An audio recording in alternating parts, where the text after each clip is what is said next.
The terrorists are in Tehran. They're the mullahs.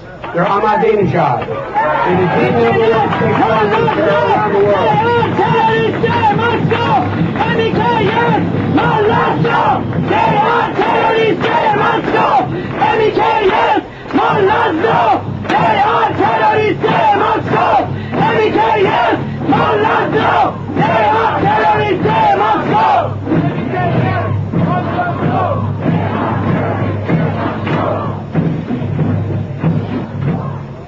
You know, it is amazing to me, as it is to my colleagues in public service who have joined your cause. It's very difficult to look for us, and we've all met the parents of some of those who have died in Tehran. There's thousands and thousands and thousands of people who are kidnapped, tortured, and murdered, just taken off the streets, never to be seen again by their families. We cannot explain it to you, and we're not going to try, but we are going to try to undo the wrong that has been done by convincing this president to take the MEK off the list. Now, the couple of final things I think we need to say publicly in Washington, D.C. As you look at the Arab Spring, and you see all this unrest, this chaos, this desire to break away from the reins of those oppressive governments, there's been extraordinary media coverage. Amazing. Some of the YouTube incidents have gone viral, but they actually allow reporters in those countries. The reporters have been embedded with the troops on the streets.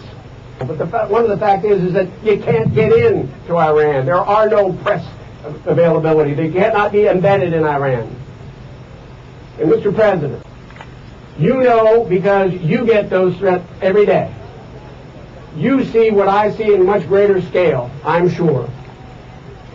The terrorist organization most responsible for destabilizing that entire region is the government of Iran.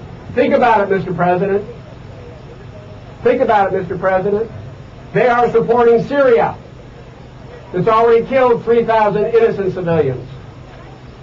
They're probably at the heart of a lot of the unrest in that region. But think about it, Mr. President. And by the way, Mr. President, among those 4,400 Americans, brave men and women, who we sent to free the people of Iraq, not to allow their Prime Minister and their President and their leaders to ignore the reality of Camp Ashraf, they're complicit. They are complicit.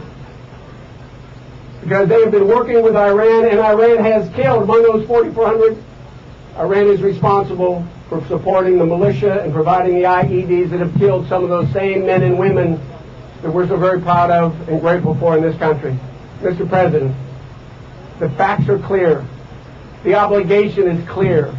The consequences of a failure to act are clear. Delist the MEK. Make sure the Security Council puts some blue hats on and gets into that Camp Ashraf to protect them, and extend the deadline before they close Camp Ashraf.